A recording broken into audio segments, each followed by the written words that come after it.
So I think we can start. I want to say good morning, good afternoon to everybody, and thank you for joining the Implementation and Learning Seminar Series.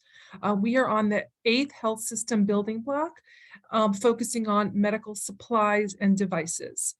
The aim of our learning seminar is to encourage collaborative learning for the advancement of small and sick newborn care. And as you know, this series has been structured around health system building blocks linked to the Nest 360 and UNICEF Newborn Toolkit. Please take note to sign up to the Toolkit newsletter, as you can see in the center. And again, thank you for joining. Next slide, please. We are talking today about medical supplies and devices, which ones and how many for level 2 newborn care. This seminar is hosted by the Medical Supplies and Devices Health System Building Block team. Next slide, please.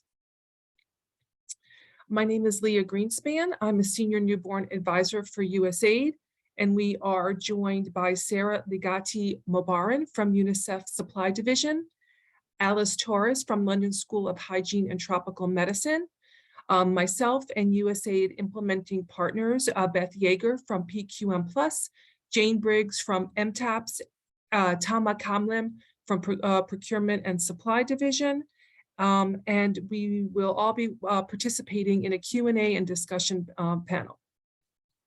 So thank you so much, and we can start moving. Next slide, please. I'm going to turn it over to Sarah from UNICEF Supply Division. Over. Hi, everyone. I hope you can all hear and see me. My name is Sarah Liagati Mobarhan. I'm a biomedical engineer from UNICEF Supply Division Product Innovation Center, and I'll be presenting some of the work that we're doing around procurement and innovation of medical devices for newborn health. Next slide. So we are housed under UNICEF Supply Division, and Product Innovation Center's purpose is to really make sure that the right products are selected, to make sure that our country offices and other services that use procurement services from Supply Division can access the right products. Next slide, please. I'll start with a quick overview of UNICEF's relationship with newborn health. Next slide, please. As you guys know, and I know we are all familiar with it on this call, UNICEF had a strong part in working with the Every Newborn Action Plan when it was initially launched, and has since then worked with Nest 360 and with other implementing partners to really continue pushing this effort in newborn health with the UNICEF Nest 360 Toolkit that this call is a part of the series for, and also by being part of the ENAP Commodities Technical Working Group, which was established earlier this year with WHO, UNICEF, and USAID to co-lead. So from UNICEF's perspective, our goal is really approaching goals 3 and 4 to help push the mortality targets that we have from the Every Newborn Action Plan. So if you go to the next slide, one of our biggest priorities is really making sure that these level 2 inpatient units are as well equipped as possible to be able to provide the standard of care that's needed to ensure that these coverage and mortality targets are met. Next slide, please. From Supply Division, our priority is, as I said, making sure that the right products get to the right people. So it's increasing accessibility to those products that are sustainable, not just in terms of money, but making sure that as far as possible, we can make sure they are reusable, accessible consumables and spare parts, and that we really provide devices that are robust, low cost, and human factors oriented in design to make sure that these devices will last to their fullest capacity. And I think as we go through these presentations, you'll hear a lot of repetition because we're all working towards the same thing. We all want this robust, low cost technology that will really make a difference in the gaps in newborn care that we see. Next slide, please. So I'll dig a little deeper into some specifics around the UNICEF Product Innovation Center and what innovations we're working on. Next slide, please. So we're working on this from 2 different aspects, wanting to make sure that people are procuring the right products for their settings, but also, as the title of this HSBB session is about, making sure that the right numbers of devices, consumables, and spare parts are also procured at the same time. And we also want to make sure from UNICEF Supply that we have access to every product that the newborn health units need. So making sure that where there is a gap, where there is an innovation that's available, we can approach that gap and make sure that we can provide devices that fill it. Next slide. I'll take a first stab at going through some of the work that we're doing around making sure that people are procuring the right equipment for their facilities and the right numbers of devices, consumables, and spare parts. Next slide. And we're doing this via a digital procurement guide and forecasting tool, which we're linking to the UNICEF supply catalog. I don't know if anyone on this call has ever tried to access the supply catalog. It can be quite challenging, and we're aware of that. So what we're trying to do is make sure that we develop something that can help to really simplify product selection for our country offices, as well as anyone else that uses the procurement services from UNICEF Supply. We want to make sure that we're driving demand for comprehensive newborn care. So not just focusing on one device that we know will make a difference, but focusing on the entire consortium of devices that all contribute to making sure that newborn care is as accessible, as comprehensive as possible. We're also looking at this tool as an opportunity to really bundle purchasing from not just the devices themselves, but looking at these consumables and spares and looking past the lifetime of that initial purchase to the entire lifetime of the equipment. And all of these things, they can coordinate together to make sure that we're focusing on quality implementation of any of the devices that are procured through UNICEF Supply. Next slide, please. I'll give a quick overview of the procurement tool that we're working on. And just as an FYI, I'm sorry, but you're going to see a lot of Excel screenshots over the next couple of slides. So this digital procurement guide is right now in a draft phase. Our hope is not to keep it in Excel. Our hope is to make it into something that's really accessible and very human factors oriented, our favorite phrase, to make sure that it can be as usable as possible for all of the different stakeholders that we support. So the idea is that, as I mentioned, we're using this to improve product availability by simplifying the product selection and by also driving demand for comprehensive newborn care. So we're looking at this not just as a newborn care procurement tool, but also considering those aspects of labor and health technology management units that might also need to be supplemented with additional equipment to provide comprehensive care. So a quick overview of what I've discussed is on this initial introduction slide. If we go to the next slide, I'll do a quick overview on the different tabs that are involved in the procurement tool. So we have the introduction, which you can see in front of you. Then we go through a legend, which goes through an overview of the different products that are available within the tool, as well as consumables and spare parts that are involved with it as well. An algorithm tab, which is based on items like the WHO mortality groups, previous purchases for special small and sick newborn care units, and actually has been piloted in numbers with a small group of clinicians, quite a few of whom are on this call, which is very exciting. There's also a user input tab where users can put their information into the tool, and then you'll see that there's these blue tabs toward the end. And what this gives is an overarching order that can be used to make purchase orders or even to be used with other manufacturers, just to give an assessment of what might need to be purchased when you make this initial device order. And then there's a summary order that also provides an overview of what you're spending on what in terms of overarching devices, as well as consumables and spares. Can we go to the next slide, please? We'll do a little bit of a deeper dive into the tool. I want to keep it quite broad. I know it's hard to look at an Excel sheet for too long, but this is an example of the legend tab. So what we're trying to do is really make this accessible to those staff members that might be looking at this from a procurement office, but not be so familiar with newborn care units. So the idea behind this is that once this is in a web-based tool, it can be something that can even be used as a learning resource. So it provides information on what exactly the devices are, but also what the consumables and the spares are, what they look like, what their typical form factor is, and what types of populations they might be used in. Next slide, please. As I mentioned, there's a user information tab, and this provides the opportunity for the user really to tailor this tool to what they need. So standard of care information is collected. There's information on the infrastructure at the special newborn care unit or the small and sick newborn care unit. And all of this information comes back in, goes into the algorithm, and then helps to provide a device that is specifically useful for that particular setting. So in those cases where maybe incubators aren't standard of care for thermal management, the tool won't suggest incubators. It'll suggest more radiant warmers, more of this standard of care information that the newborn units actually will use. So we're hoping that this will help decrease the amount of unneeded equipment that's going into the facilities and really help people to streamline their budgeting by providing exactly what they need. The focus on this is really on this appropriate selection within the catalog for each purchase order.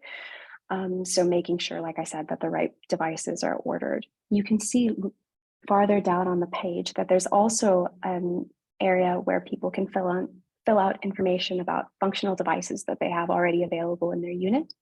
So the idea behind this is you can use this tool to set up a new unit or to set up several new units, as you can see in this example, but you can also use it to advise how your current facility is running with consumables and spares, or to see if your facility needs any additional device purchasing. Can we go to the next slide, please? So as I mentioned, once the user puts this information into the user input tab, a device order is created. And this device order is pre-filled with, or is auto-filled from the information that the user puts in to provide indicative pricing as well as an ideal model from what we have available in the UNICEF supply catalog. So because we're working through public procurement, unfortunately, the device allocation is a bit non-transparent right now. We're hoping to make that more accessible in the web-based tool so that people can see these are the characteristics that are that are making this particular model be selected for your health facility. There is indicative pricing available that's provided from the UNICEF supply catalog. So this will update as the UNICEF supply catalog options are updated. You can see there's a couple of blank areas where the UNICEF supply catalog doesn't currently have these options on offer. And you'll see later that we're working on getting that improved.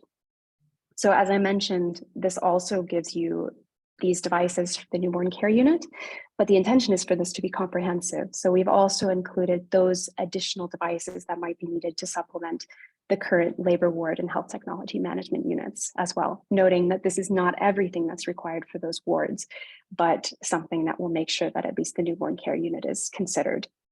Next slide, please. So as I mentioned, all of these then go into providing consumable and spare parts order sheets. So the device-specific consumables are provided. For those devices that don't have consumables, you won't see them in this list. And the idea is that you can collate all of this information in one place with the option of either providing user-entered pricing or UNICEF supply costing as well. And this is forecasted out for 1 year, the idea being that this is a good amount of time to be able to budget for. So we can use this as we are trying to allocate out for our own facilities, but we can also use it as advocacy for trying to build more costing for future support, whether that's through health facility financial systems or through donors or whatever. Next slide, please. And then as I mentioned, we have this also for spare parts. And the idea is that the terminology that's used here is quite layman friendly. So for those procurement people that might not be so familiar with the inner workings of an oxygen concentrator, they would still be able to send this either to supply division or to the manufacturer of the oxygen concentrator, and they would be able to get exactly what parts they need with the right numbers of devices. As we saw in the first sort of overview shot of this tool, the spare parts are actually provided both for a decentralized health system and for a centralized health system. So the purchase will change depending on what type of needs the country has for these spare parts. Next slide, please. As I mentioned, the whole purpose of this is really to make purchasing easier, to make it more streamlined. So we want to sort of link this again back to the UNICEF supply catalog, even for those facilities that maybe can't purchase through the supply catalog. So the idea behind that is that this UNICEF supply provides a good overview of the specifications that might be needed for each of these devices and can help give these estimates for what might be needed in the health facilities. So ideally, someone that is unable to procure through UNICEF supply can still get exactly what they need. Next slide, please. So I mentioned a lot about the procurement tool, and I think just to wrap up on that, I know we have a couple of groups on this call that are working on something similar, and I think it's beautiful. We are working on these from very different angles. So ideally, all of this will really coordinate together to give us a really comprehensive tool that will be able to advise people on things like the newborn health equipment, but also hospital furniture, as we'll see later in the tool or later in the call, and also even looking at things like pharmaceuticals, as we'll see from USAID as well. From the procuring the right products and the numbers of devices, consumables, and spare parts, UNICEF Product Innovation Center is also working, as I mentioned, on trying to expand those gaps that we see in the supply catalog. So making sure that the right products are available. Next slide, please. Next slide, please. So we're working on 3 major innovations right now at UNICEF Supply, and that's an improved transcutaneous bilirubin measurement, specifically for patient screening, an increased thermal support product innovation project for newborn patients during transport, of course, keeping in mind the recently published WHO recommendations, and then a lower cost newborn appropriate glucometer. So I know all of us are familiar with this issue that the glucometers that are used in health facilities are not accessible, are not for newborn care, and often give inaccurate results. So we're hoping to work on something around that to make the product that we have in the catalog that much better. Next slide, please. And all of that to say, we're working on these 3 innovation projects, but we want to hear more. Are we working on the right things? Are there gaps that we've seen in the health facilities that we're working in that you think UNICEF could work on? Just let us know. We're here to try and improve access in all areas. So it's not just restricted to these three areas or these 3 aspects. We're really trying to make sure that if there's an innovation out there that you guys have worked with that you find really useful, maybe it's something that we can do to improve newborn care. All of this is just directed towards trying to improve the ability of our patients to survive and thrive. Next slide, please. Thank you so much. And I will hand over to Alice for the next session. Thank you, Sarah. Please excuse my raspy voice today. I'm just getting over a cold. So I'll be presenting on costing of furniture and devices for small and sick newborn unit, which ones and what quantities, on behalf of the NEST 360 team. Next slide, please. Next. So just to reiterate on why we need to invest in small and sick newborn, firstly is to be able to meet the national and global commitments, that is of SDG and INAP, of ensuring 80% of the district have at least 1 level 2 inpatient unit to care for the small and sick newborn, and also just acknowledging that the burden is high, having 2.4 million newborns dying during their first 28 days, and also also noting that most sub-Saharan Africa countries are not on track to meet the SDG 3.2. So next. So to do that, what we came up as next is a costing tool for furniture and devices to be able to provide evidence-based data and analysis to inform decision plans and also allow countries to make case for investment from their own government or even potential funders. Next slide. Next slide. So why do we need a tool for costing furniture and devices? So there's been a lot of requests from countries to have a practical tool that will enable them to be able to estimate additional financial investment of meeting INAP target of scaling the intervention for small and sick newborn in 80% of the district. And also just acknowledging that we have very limited newborn specific input in the wider health system planning and costing tools, more so like the life saved costing module and One Health, and also being able to plan choices for sustainability based on what you are learning across NEST implementing facilities. And we're saying for sustainable investment, we need to plan and cost furniture for the ward, also the devices for neonatal care. We need to cost and plan for training of course, during installation and even mentorship, as well as planning for maintenance, both preventive and corrective, as well as costing that for consumables. And next slide. And you're seeing that to be able to do that, bundling will help to reduce the cost and increase efficiency at different steps. Next slide. So who is the tool for and what does it do? So the primary users are health planners in low and middle income countries, as well as partners, agencies, or those in procurement as the secondary audience. And its main purpose is to be able to provide evidence-based planning to support national and subnational financing, planning, and budgeting. And it does this by help to, of course, identify the gaps that exist in the health facilities, estimate the additional investment that is needed to be able to provide high quality small and sick newborn care. And some of the features of the tool, so currently it's Excel-based and it focuses on setup. It's very flexible, having options to customize to reflect the context, and also using the default based on the NACE data that we have been collecting across 4 African countries. And it can be used to be able to plan and cost for one facility or multiples in a district or even at a national level. And the main intention is to be able to integrate, or rather inform plug-in planning, more so in the wider planning and costing tools. So currently we have 3 steps, looking at the word furniture, the devices, and installation training. The other steps will follow soon, more so on maintenance and consumables. Next slide. So to the first, next slide, please.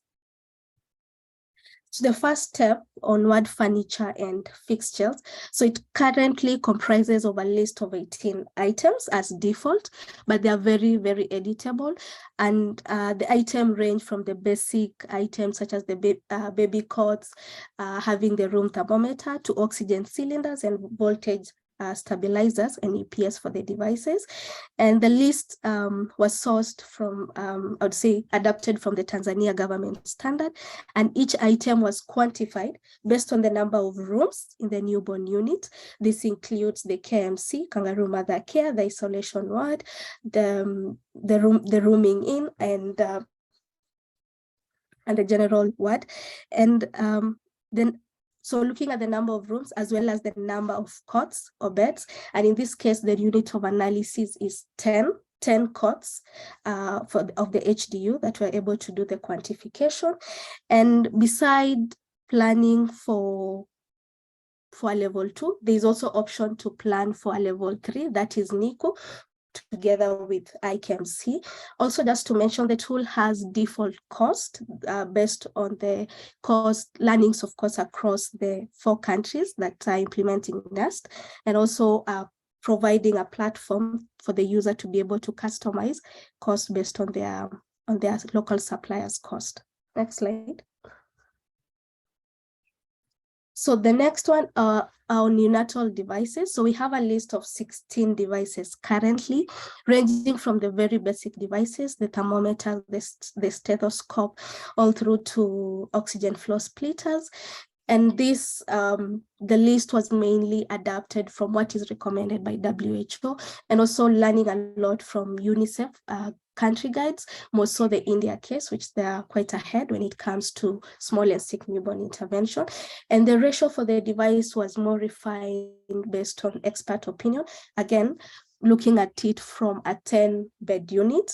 And for the unit cost, so we have the default that we're able to come up with the cost, and also allowing for option to plan for warranty cost, as well as other iceberg factor cost. Next slide. So the third step on device user training and installation, it focuses on one-day face-to-face training on the use of device during installation. And the cost components include facilitation fee, being able to plan for training materials, as well as refreshment. It also allows for more, more planning and costing of other training, more so the comprehensive training, maybe of the newborn protocol, adding in mentorship and also training of trainers. And on the same, it also provides a customizable field, an illustrative number of participants that needs to be trained for a level 2+ newborn unit. Next slide. So having looked at the inputs that are required, so in terms of the tool output, we mainly have two outputs, the procurement report and the cost dashboard report. So for the procurement report, it's more looking at the summary of the quantities of the word furniture together with the devices, but also outlining the device minimum specs based on the target product profile that was done by UNICEF and Nest 360. Just reiterating that out of the list of the 16 devices that we have, 11 of them are qualified by Nest. So it gives the specs of the different devices there and examples of the models that can be procured on the same. In terms of the cost dashboard, so for this, it mainly provides summary of the cost inputs to be able to assess what the cost drivers are, as well as providing option to the user to plan for more of a phase of implementation based on the year that they are planning to do, and maybe it's a national scale up and have the cost of the same. Next slide. So in terms of the next steps, looking at development, so we are looking to continue to, of course, collect user input, refining our choices with the country teams, and also to shift this to a more user-friendly platform. And of course, as I had earlier mentioned, adding in the maintenance module and the device consumables, and looking at also developing a user manual and case studies that we are implementing and testing in countries, and have this as a peer review paper. The main goal is actually to partner to plug into the existing costing tools that have very limited neonatal cost data for sustainability purposes. Thanks. I'll pass this to Leah to take us through the next. Thank you so much, and thank you for all this important work. Next slide, please. I want to speak to you about USAID's investments in medicine to support quality of care for small and sick newborns. And as mentioned earlier, I'm joined by Beth, Jane, and Tama from USAID's supply chain implementing partners. Next slide, please. Next slide, please. So since 2014, the global community has seen great progress with the decline of the global NMR from 31 per thousand to 18 per thousand live births. But we are now less than 3 years away from ENAP targets for 2025 and 8 years away from the SDG targets for 2030. With that said, over 54 countries are currently off track to meet these targets if they continue on their current trajectory. I do want to mention that no country has had success in moving the needle on neonatal mortality rates without focusing on improving obstetrical and small and sick newborn care. There are 30 million newborns that require inpatient care, yet 80% of them do not receive that. In response to this sobering number, the global community continues to create targets and develop guidelines. Earlier, Sarah mentioned the ENAP targets. I want to highlight that the fourth target speaks directly to the need for care at the secondary or district level with medical devices, CPAP, front and center as an essential intervention to improve outcomes. USAID has shifted our newborn priorities in response to targets and emerging global guidelines to a dual track approach. Track one, as you can see, improving quality of care for all babies by strengthening essential newborn care, including resuscitation for those babies do not breathe. This is a foundation, and the foundation builds for track two to provide care for those that are small and sick at the facility level through operationalizing the WHO model of care based on 4 domains of care and 10 core elements with our focus on health workforce, commodities, which includes devices and medicines, and data systems with neurodevelopmental or family-centered care at the core of all we do for all babies. But speaking to the health system building blocks and the 10 core components, we must think about each component and how it is integrated and dependent on the other. Skilled health workforce is necessary to manage medical devices, and appropriate medicines are necessary to provide care and achieve the optimal outcomes for babies to not only survive, but also to thrive. As implementers begin to operationalize this model of care, it is essential we focus on the right stuff. Evidence shows that gaps in the quality of care, including poor access to quality assured medical products, which includes medicines, vaccines, and medical devices, this contributes to complications and deaths in newborns and children. To ensure quality medical products, a robust regulatory system must exist to ensure quality, safety, and efficacy of medical products. Ensuring medicines and devices are regulated, quality is assured, and they are available and used appropriately at the point of service delivery is just critical. We must strengthen the linkages between quality medicines and medical devices for interventions to have the greatest outcomes. Packages of interventions such as antenatal corticosteroids, surfactant, caffeine, CPAP, pulse oximetry, and blended oxygen integrate and maximize the effect of each of the components needed to address one of the main complications of prematurity. I will now turn it over to my friends and colleagues, the true global experts in the commodity space.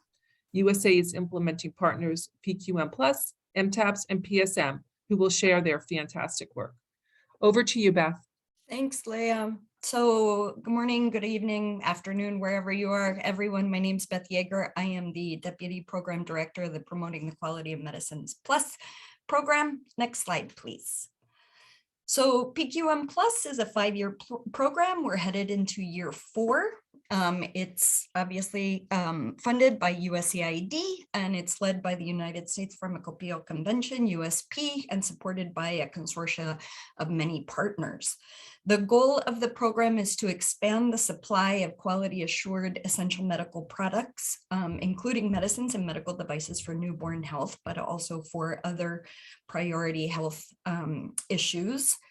And it's designed to strengthen quality assurance systems through achieving the objectives that you can see here on the slide that include governance for medical product quality assurance systems, looking at regulatory systems within countries, but within regions, and also taking into account and engaging the private sector, optimizing financial resources to increase efficiencies and promote sustainability, and looking at increasing supply through support of local manufacturers, and then documenting lessons learned while we implement our efforts to improve medical product quality assurance systems. So next slide, please. So how does that break down into implementation efforts? So on the left part of your slide, the technical areas, again, that we focus on are really regulatory system strengthening, looking at primarily these 3 regulatory functions. So registration of medicines, of medical devices, inspection of facilities and manufacturing facilities, and then post-marketing surveillance to monitor the quality of products that are available on the market. The support for regulatory systems also includes support for national quality control laboratories, and then finally support for local manufacturers. And the countries listed below are a number of the 22 countries that we work in, where we have specifically been asked by USAID to work on maternal, newborn, and child health products. Some of the activities we've been working on, the deliverables that we produced, include work around increasing access to quality assured amoxicillin dispersible tablets. So we have conducted an assessment of manufacturers of amoxicillin, specifically looking at current manufacturers and potential for manufacture of amoxicillin dispersible tablets in Africa. We're supporting local manufacturers in countries like Nigeria and Pakistan. And we've also developed guidance for national quality control labs for quality testing, and also for dossier compilation for registration of AMOX-DT. We're also working currently on guidance for quality testing and registration for gentamicin injection. And in many of the countries that are listed on this slide, we have conducted post-marketing surveillance, again, to monitor the quality specifically of MNCH products in the market. And recently, we've been working on medical devices as well. So we've developed an online training module for quality assurance of medical devices that's specifically focused on MNCH medical devices. And moving forward this year, we'll be working on a landscape assessment of medical devices for newborn health in coordination with my other colleagues on this call. And in Bangladesh, by way of example, we've been also looking to strengthen the regulatory framework for medical devices, as this is something that is often overlooked. And so I could probably talk for 20 minutes more or more about all the work we're doing, but time is of the essence. So I will pass over to my colleague and dear friend, Jane Briggs, to talk about the good work she is doing at MTAPS. Over, Jane. Thanks, Beth. Hello, everybody. My name is Jane Briggs, and I work as the Maternal Newborn Child Health Lead on the USAID-funded program MTAPS, Medicines, Technologies, and Pharmaceutical Services, which is led by Management Sciences for Health and other partners. The goal of the 5-year program, actually now in its 5th year, is to strengthen, sorry, Mita, next slide, please, is to strengthen pharmaceutical systems to improve access to safe, effective, quality assured, and affordable essential medicines and also medical devices, but also that they are appropriately used. It's not just the availability and access of them, but they're appropriately used. And similarly to PQM+, we have a number of objectives of our program as listed here. I will not go into them in detail, but you'll see some similarity to the health system strengthening building blocks also. So issues around pharmaceutical sector governance, capacity for managing pharmaceuticals and the services to deliver pharmaceuticals, looking at improving the capacity, particularly of regulation, information for decision making, financing, appropriate financing for resources and allocation of those resources, and pharmaceutical services, which is not just about the product availability, but as I mentioned, the use of those products, both medicines and medical devices. So moving on to the next slide, I do want to present some of the work that we are doing that does touch on improving care for small and sick newborns. MTAPS program does receive funding to focus on improving access to medical products, medicines, and medical devices for maternal, newborn, and child health. So it's not specific to newborns, but newborns are clearly included in that. And as Leah had said, both medical devices and medicines are essential as a package for delivering quality care to small and sick newborns. So highlighting some of our work and resources to improve care of small and sick newborns through improving access to quality medicines. First of all, forecasting of RMNCH medical products. Sarah talked a lot about forecasting medical devices. Alice touched on it as well. We have updated a forecasting supplement to assist with conducting quantification of needs, primarily from medicines, for use across the MNCH spectrum, but includes clearly medicines for use in newborns, such as pediatric formulations of amoxicillin, gentamicin, for example. So we don't have time to go into that tool in details, but it is available on the website, and we've included a slide at the end of our presentation with some of those resources. So you can find that there, and we're certainly happy to address questions about that either later or offline. Also looking particularly at the uptake of amoxicillin and gentamicin for childhood pneumonia, but also for the management of small and sick newborns. The 3 USAID funded partners presenting today, together with USAID and UNICEF, organized a series of 3 consultative meetings which focused on the key bottlenecks to uptake of pediatric formulations of amoxicillin and of injectable gentamicin.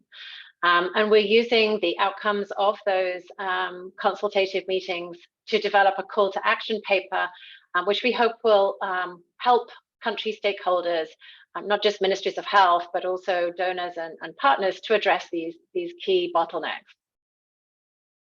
The other area we work on is to strengthen regulatory systems and streamline registration processes. And this is obviously complementing the work of PQM Plus that Beth just spoke to. We are working in a number of countries to establish electronic information management systems to improve or develop, in some cases, registration procedures, and building capacity of national regulatory authorities to improve registration, which then obviously improves access to quality and safe medicines. And our focus is on maternal, newborn, and child health, but clearly, as many medicines for maternal, newborn, child health are essential medicines, any work to strengthen the regulatory system obviously has a benefit across essential medicines at large. And lastly, the one activity I wanted to mention that we're just starting on is to look at how to improve the quality of oxygen at the point of use. And we are working together with colleagues at WHO who will be providing input to this, a technical resource on quality assurance all the way along the oxygen distribution chain. So I'm going to pause there to leave some time for others and also for questions and answer. We did include a slide at the end of our slide deck with some of the resources. So some of the work here you can find links to, and you'll be able to explore that a little bit more. So I will stop here and hand over to Tama. Thanks. Thank you, Jane. Good morning, good afternoon, everyone. My name is Tama Kamlem, and I'm the Senior Technical Advisor for the Global Health Supply Chain Program, Procurement and Supply Management, funded by USAID. We are present in about 29 countries with work specifically focused on maternal, newborn, and child health since 2016 and running into our last year of implementation, which the project will be closing in 2023, so next year, November. Next slide, please. Thank you. Here is some of the focus on that we have in terms of commodities. As you see, it's divided in 3 subcategories with commodities for maternal health, newborn health, and child health. Obviously, we are working not to make them silo, but to see how the approach to each of these areas can be a continuum and obviously inform each other area. Next slide. And in that regard, there's really need for linkages to be created between medicines and devices to ensure that babies survive and thrive.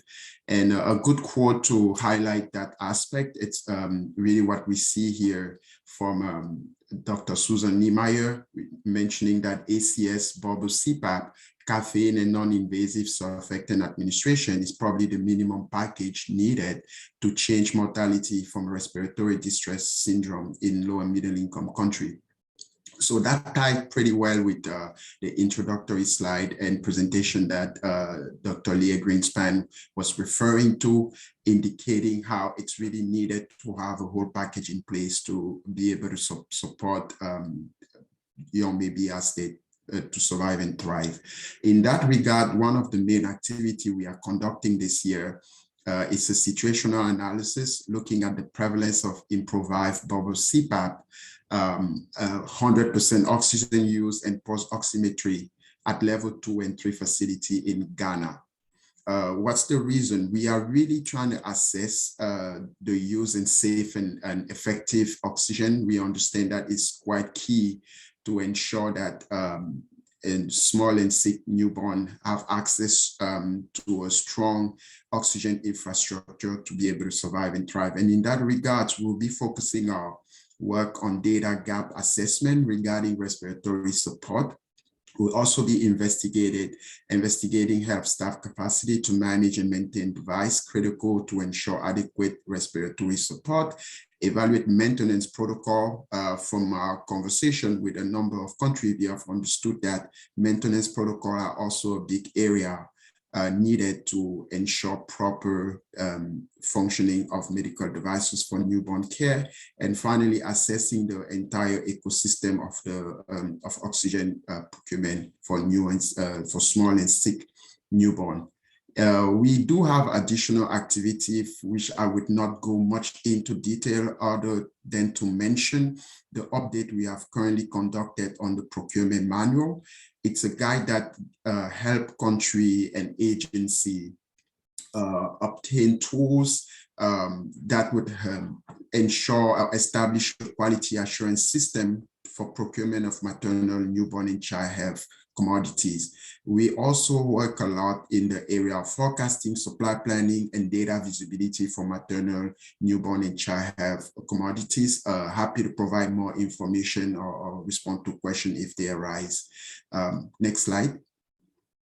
And on the resource page here, as mentioned by my colleague Jane, you can access a number of the tool guide that we referenced earlier in our presentation. But again, feel free to reach out if you have additional questions. I would pass it back to Dr. Leah Greenspan. Over, and thank you. Thank you so much, everyone, for your excellent presentations and for all the important work that each of the organizations are doing.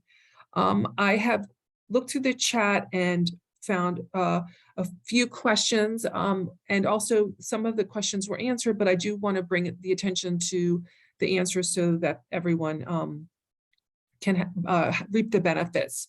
So Professor Molyneux had asked Sarah if there was any possibility of manufacturers making devices that can use universal rather than model specific consumables.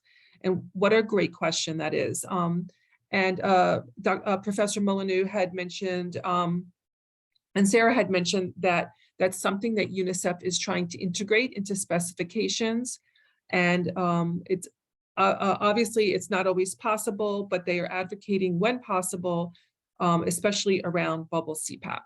So thank you for that excellent question. There's two questions on caffeine. I love caffeine.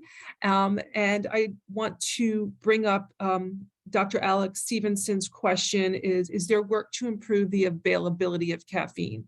Does anyone want to come in on that question? Or I can actually take that question. Jane, did you want to pop in?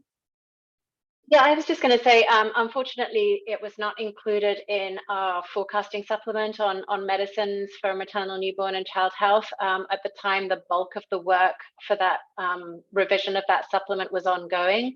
There was not a clear recommendation that came out of WHO, and that has come out more recently, which is obviously since the bulk of the work has been done on that supplement. But I think it certainly serves to show that all of these guides do need to be updated as recommendations change. And I think this was what we worked on, was an update because recommendations from WHO had changed over the period of the last, 6 years or so. The very first forecasting supplement was developed as a joint collaborative initiative under the UN Commission for Life-Saving Commodities. And some WHO recommendations, particularly for postpartum hemorrhage, for maternal health, also the clear recommendations on PSBI came out since that had been worked on under the UN Commission. So we updated it just recently, but now caffeine has come out as a clear recommendation, and that is not included in the guide. But we can see how we can potentially add an annex to that or something. But I think we need to have internal discussion. But I think it's an important question to ask. Leah, back. Yeah, and I'll just take that a step further. And I am personally familiar with work that CHAI has been doing with support from the Gates Foundation on looking at analysis of 5 countries, looking at barriers to the availability of caffeine in low and middle income countries. So Alex, I can see if I can share that with you, but as mentioned, the fact that WHO has now, gotten behind caffeine as the drug of choice, and with the preterm guidelines, I think that there'll be more work in that area, or at least I'm hopeful. Over. I also have a question around caffeine from Linda, which says that her company is developing a low-cost caffeine to be distributed in sub-Saharan Africa. How can we collaborate to ensure sustainable supplies? They're aiming for WHO pre-qualification and would then be looking to roll out as soon as possible. She's asking for suggestions. Over.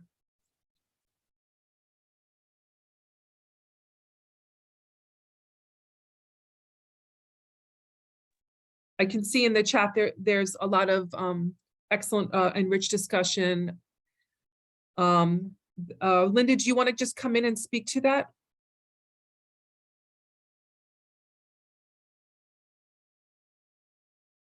Can you hear me? Yes. Hi, yes.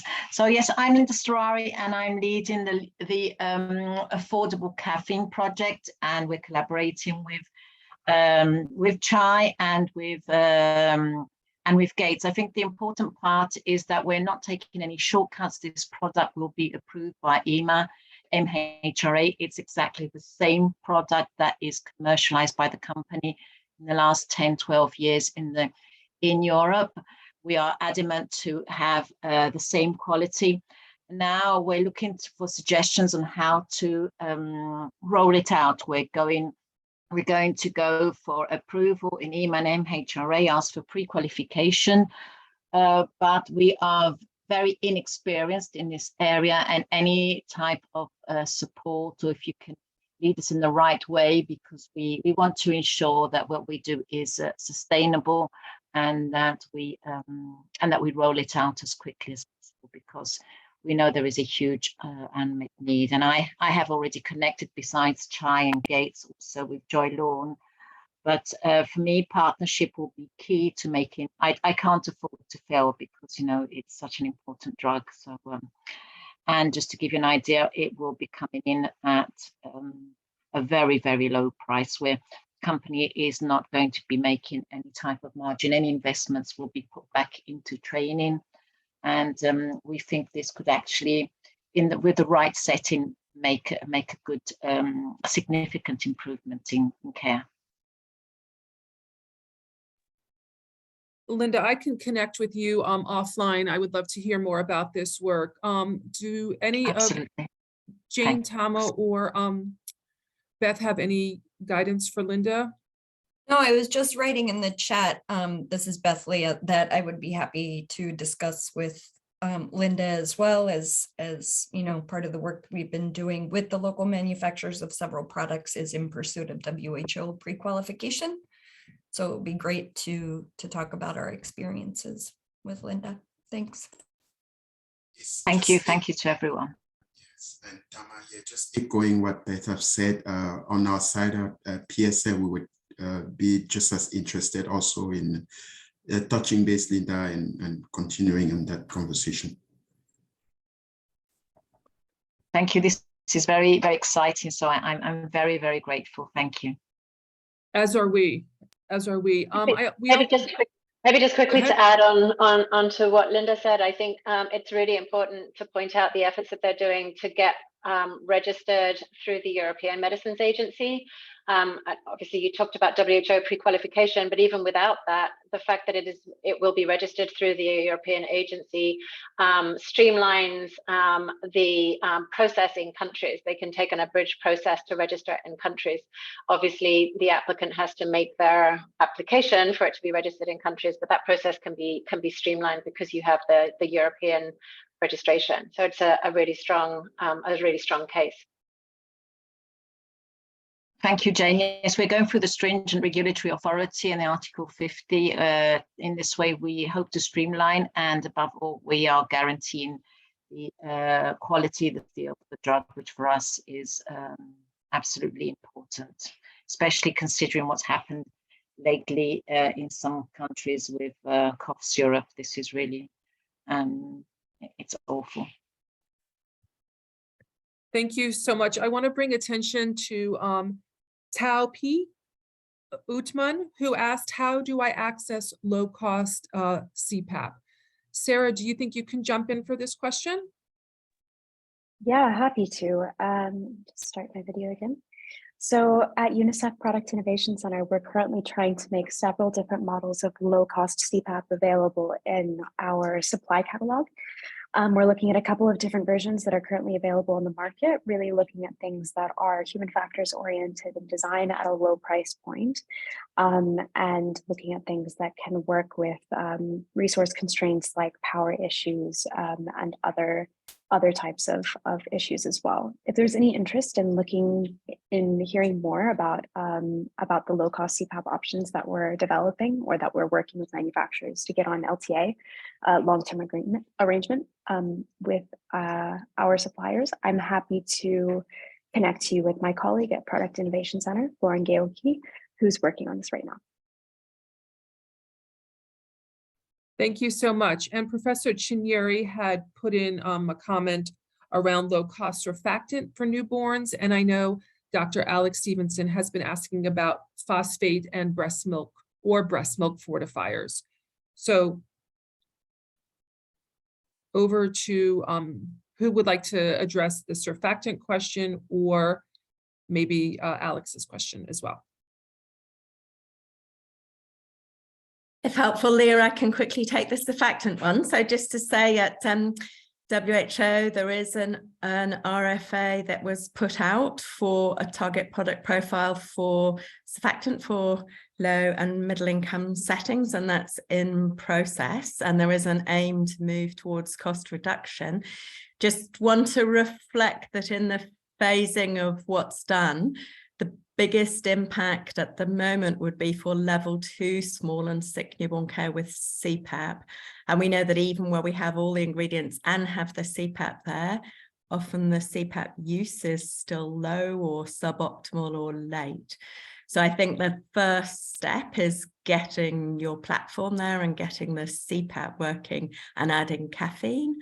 And surfactant would be important, but probably is safer and more cost effective at level 3 care. That's currently where it is in WHO guidelines. So I don't know if that's helpful. I think we have a lot in our hand that would give us impact, and we're still not really implementing it well with high coverage and quality. Thanks. So thank you, Joy. That's important to share with us. And I want to just say we have 1 minute left, and I want to thank everyone from the participants to the panelists, and for the excellent rich discussion and questions. And thank you so much. And please remember to